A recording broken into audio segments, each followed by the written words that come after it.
तो चलिए प्यारे बच्चों, योगेश स्टडी सेंटर के ऑनलाइन प्लेटफॉर्म पर आप सभी का स्वागत है। और आज हम क्लास 10th यूपी बोर्ड परीक्षाओं की दृष्टि से अति महत्वपूर्ण प्रश्न गणित विषय के पढ़ रहे हैं, जिसमें आपके पास में पहला प्रश्न है, दो घनों जिनमें से प्रत्येक का आयतन 64 सेंटीमीटर की घात 3 है के संलग्न फलकों को मिलाकर एक ठोस बनाया जाता है। इससे प्राप्त घनाभ का पृष्ठीय क्षेत्रफल ज्ञात करना है। तो सबसे पहले हमें घन दे रखा है, घन का आयतन कितना दिया है? घन का आयतन बराबर दिया है 64 सेंटीमीटर की घात 3। तो हम क्या करते हैं, हमें पता है घन का जो आयतन होता है उसका फॉर्मूला होता है भुजा की घात 3, यानी कि हम भुजा ए मान रहे हैं और इसकी घात 3। तो ये हो गया 64। अब इसमें क्या करेंगे, ए बराबर हो जाएगा 64 की घात 1/3।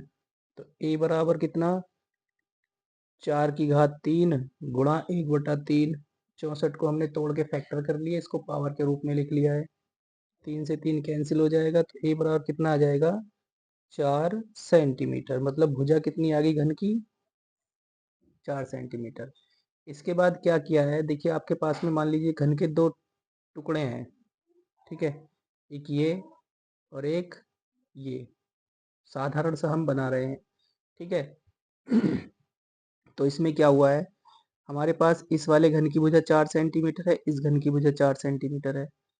तो इसकी लंबाई पर क्या प्रभाव पड़ गया, जो बन रहा है ना, दोनों घनों को जोड़कर, दोनों घनों को मिलाने से बने, को मिलाने से बने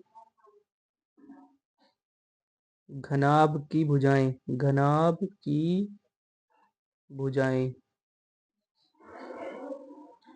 क्या होगा, L बराबर 4 + 4 बराबर 8 सेंटीमीटर। इसके बाद B बराबर 4 सेंटीमीटर और C बराबर भी, sorry L B H, H बराबर 4 सेंटीमीटर। तो घनाभ का पृष्ठीय क्षेत्रफल निकालेंगे। घनाभ का पृष्ठीय क्षेत्रफल होता है 2 into L B plus B H plus H L, ठीक है।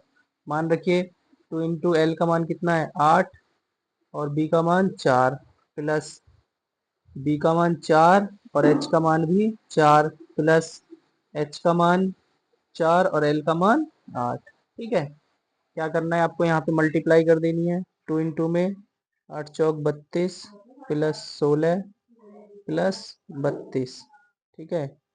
जोड़ देते हैं, 2 इंटू कितना हो जाएगा, 32 32 64 हो गया, 64 में 16 जोड़ेंगे तो कितना हो जाएगा, 70 80। तो आंसर आ जाएगा आपका 160 सेंटीमीटर स्क्वायर। ये हो गया घनाभ का पृष्ठीय क्षेत्रफल, ठीक है प्यारे बच्चों, समझ में आ गया प्रश्न।